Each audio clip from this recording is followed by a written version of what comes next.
Wait a minute, I hear something. Dr. Movie! Dr. Movie! Movie reviews! Dr. Movie! Dr. Movie! Yeah!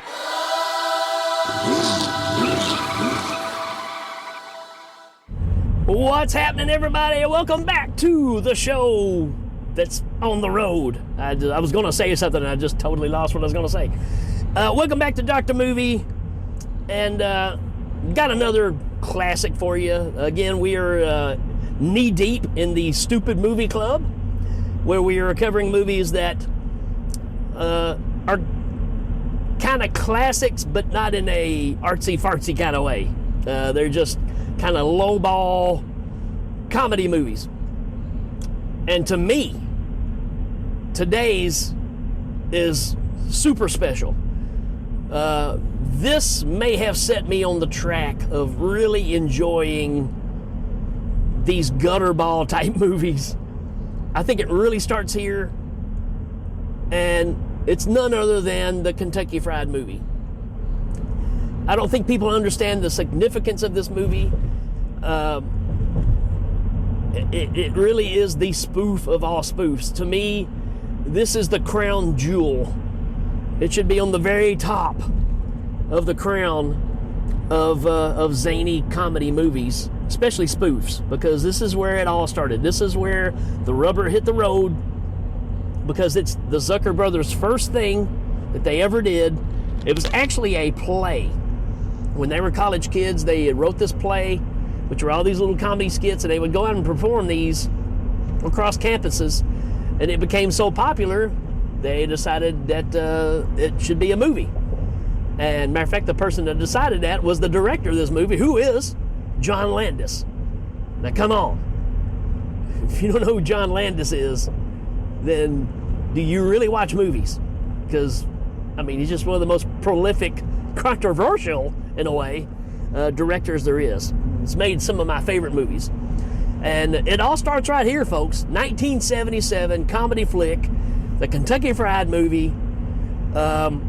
You've got all kinds of star cameos of the people of the times. Let's see, we got a synopsis here. A collection of no-holds-barred satirical sketches spoofing TV and movie cliches, including celebrity cameo appearances.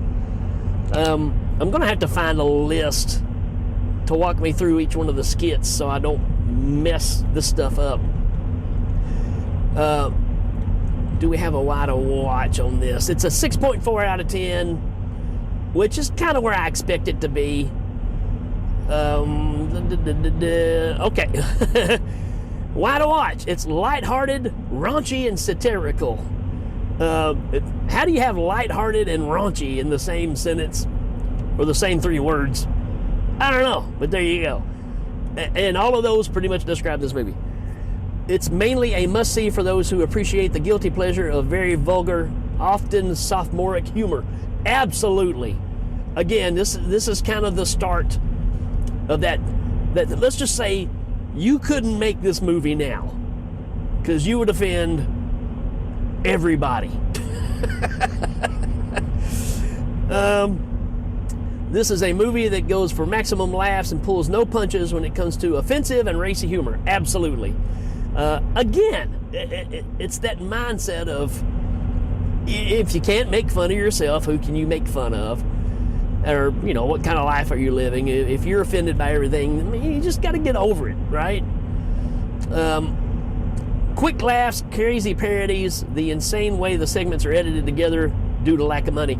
Well, you say that, but it's really supposed to be more about, if you turned on your TV and just stayed on a regular network station, that's the whole idea of this. You turn on the TV, it starts off with a morning show, kind of like Good Morning America, or, you know, CBS, or what was it, NBC Today, or the Today Show. It's that kind of kickoff of this thing, right? You've got certain characters that kind of pop up throughout the entire movie that are tied into either the TV station or the movies. I really need to find a list of these skits so I don't skip anything. Let's talk about a cast real quick. Well, come on. Well, first you got like I said, the Zucker Brothers in here. You got Jim Abrams, John Landis that plays the gorilla. You got Evan C. Kim, which I brought him up just recently in another episode. What movie was that he was in? Caveman. We got, Donald Sutherland, Tony Dow from the original Leave It to Beaver, Han Bong-soo, who plays Dr. Klon, Steven Stucker, which is the guy from the airplane movies that we all love. You got Henry Gibson. It's George Lazenby. That's right. Clytus himself, Bill Bixby, Marcy Goldman. It just goes on and on. It's just random, just popping up on the screen. And there's a total reason why, because they're making fun of certain commercials, and they wanted the people that were actually in the original commercial to kind of play it off. Oh yeah, there's also Rick Baker created the gorilla outfit, right?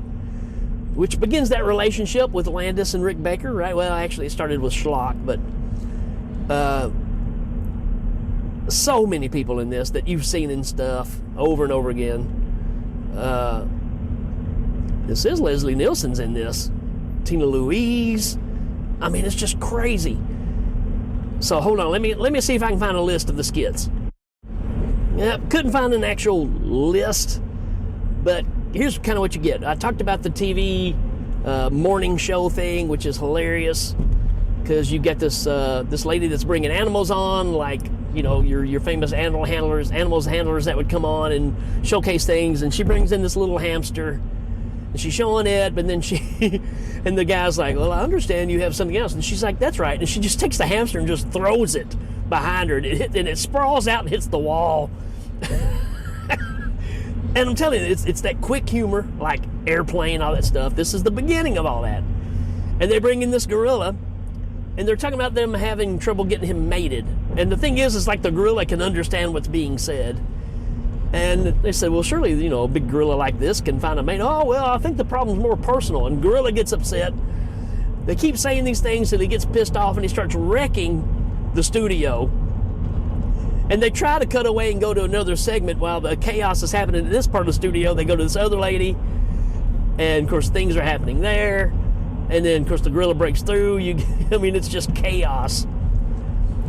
And then it cuts away to like a TV commercial, and I'm not exactly sure which one, but you get all these commercials. You get a fake beer commercial where Hare Krishna are celebrating, having a great day of handing out the pamphlets and all this stuff, and they go out and drink Willer beer, right?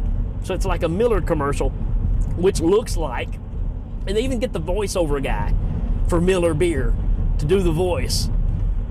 And so just straight up parodies. You got a blaxploitation, Cleopatra Schwartz, which is making fun of Foxy Brown, Cleopatra Jones, but being Jewish. Let's see, you get gosh, there's so much. There's the Feel Around Theater, right? Guy sees a sign that says this movie's shown in Feel Around. He goes in the theater. There's very few people there. And when he buys the ticket, he goes, you are aware this movie's shown in Feel Around? And he's like, yeah, okay. So he goes and has a seat, and while he's sitting there, an usher comes up behind him, stands directly behind him. And he notices everywhere else where he goes, wherever a person is sitting, there's a person standing, like a worker there at the theater behind them. And the movie starts, and everything that's going on the screen, the person behind them starts doing to the person in the chair. Like, hey, what's that perfume you're wearing? And he'll pull out this thing of perfume and just spray it like on the dude's popcorn, and the dude's like choking to death because it's like right in his face. Hey, watch where you're slinging that cigarette. And he brings in a torch and like hits the guy's arm with it, and it's just crazy, right? And it gets through this movie where it's this couple that are fighting. They're arguing over the man having another lover, and they end up, she's going to kill him and slit his throat. And of course the guy's in the chair with a knife to his throat, and he's freaking out. And at the end of it, when the movie goes off, the screen goes white, and a voice comes on and says, ladies and gentlemen, we'd like for you to stick around to our next presentation for Feel Around, Deep Throat. And dude goes, "Wah!" And he jumps up and runs out, and then the guy that was behind him, that was doing all the stuff, kind of frowns in disappointment. So, you know, again, the type of humor that's in this, right? We get a spoof of a sexploitation film called Catholic High School Girls in Trouble, which is iconic. But it really boils down to the big movie. It's a 77. So 74, 75, you had the release of Enter the Dragon. And they do a 20, 25-minute spoof of Enter the Dragon, which is, to me, it's just gold. Especially if you're a fan of Enter the Dragon, you know these scenes. I mean, they are riffing this thing hard, and it is great. They talk to the Bruce Lee characters like, we want to hire you to go to this place and stop the bad guys, infiltrate, fight in the tournament, destroy the this business they got going on, and retrieve the captives to us. He's like, look, I don't appreciate things like this. I try to stay in mind my own business. I owe my allegiance to a higher order. He's like, yeah, but you get the chance to kill 40, maybe 55 people. And he goes, oh, cool, that kind of thing. So I'm not going to ruin the ending of it, but the ending of it goes somewhere totally different. There's so much great stuff in this. And like Dr. Klon, he's the bad guy, right? The Bruce Lee movie bad guy. And they bring in this guy that's a spy, and they cut his head off, and he goes, now take him to be tortured, right? And you get the scene where the next guy comes in, and he's like, something special for you. And he's like thinking he's going to cut his head off or whatever. You can torture me all you want, I'm not going to talk. He goes, send him to Detroit. And he's like, no, not Detroit. Anything but that, right? Because they're making fun of just how bad it was to live in Detroit at the time.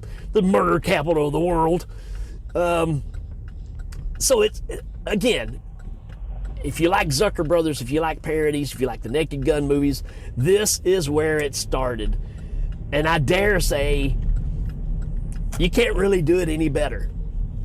I was in a band that was named after this movie because I was such a fan of it. And I got all the guys in the band to watch it, and they all just fell in love with it, and we watched it continuously. This is in the 90s, by the way. And we were looking for a band name. I had brought up Apollo Creed. Now, this is before Creed was even a band. And we almost went with Apollo Creed, which would have been a great name for all you Rocky fans out there. But we were watching Kentucky Fried Movie, and there's a scene where it's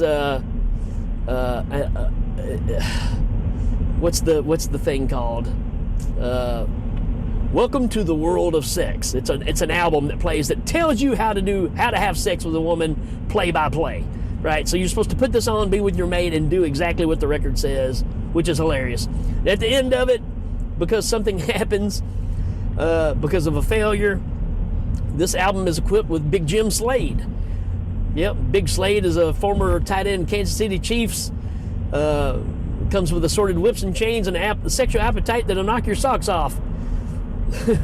I can almost quote this whole thing. Big Jim has satisfied women all across the land, and the capital of Nebraska is Lincoln. I mean,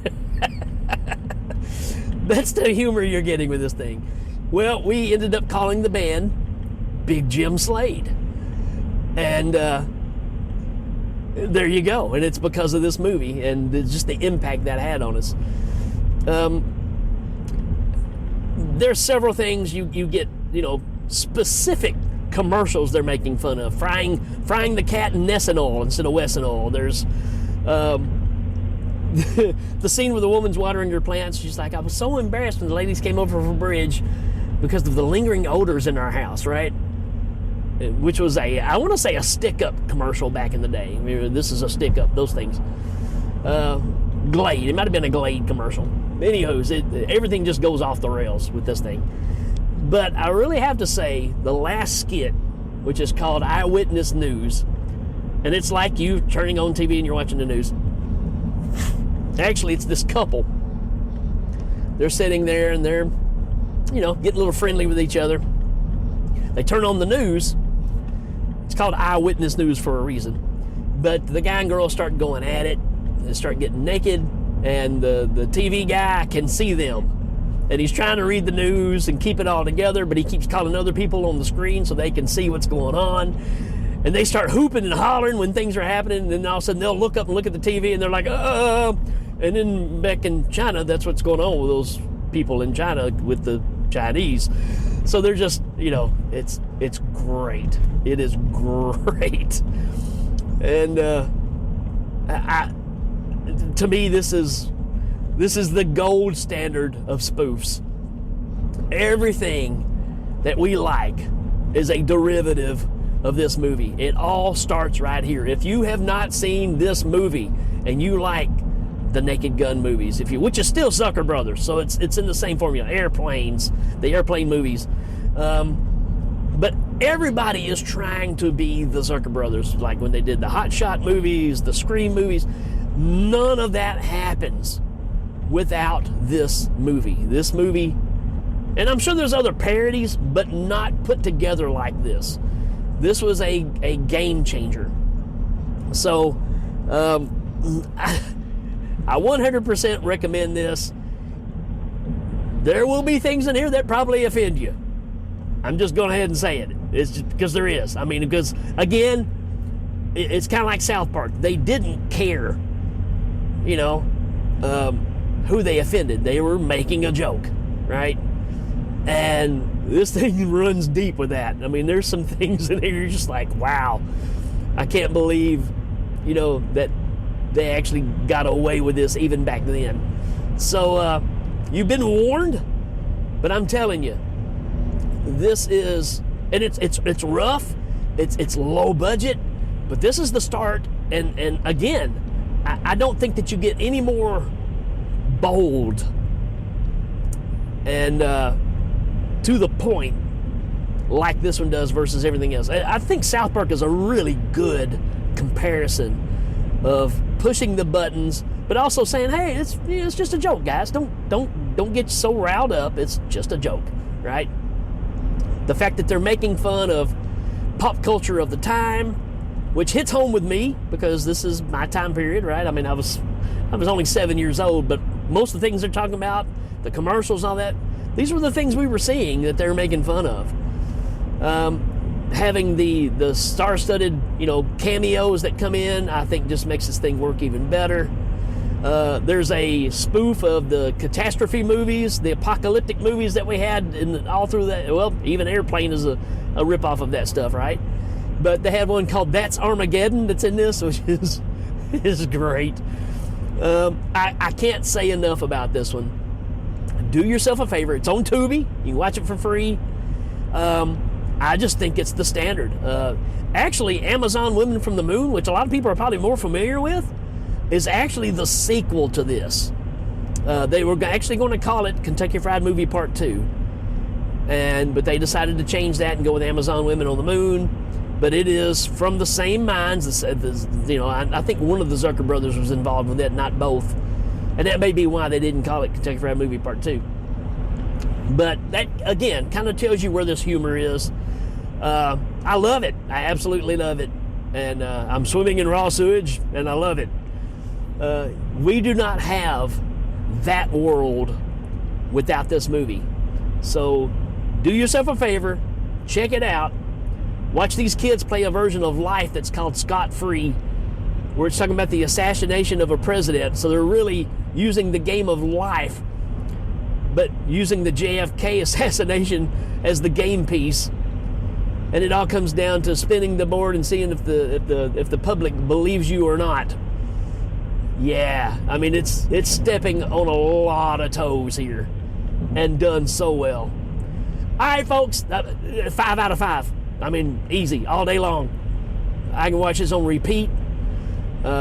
If I was asleep and you were my alarm clock, how would you wake me in the morning? I wouldn't. I'm no ding-a-ling. I mean, there's so much stuff in this movie that's ridiculous. High Adventure with Claude Lamont. And it's a Jacques Cousteau kind of guy that they're riffing on. It's just gold. I don't know what else to say. You just need to see it. If you haven't, shame on you. If you see it and you get offended, then shame on me. But I just think this is I don't know. This needs to be, the horn needs to be tooted on this one a lot, because it does some things that we just take for granted now, right? All right, folks, that's it for this one. I hope you enjoyed it. Let me know your thoughts on this.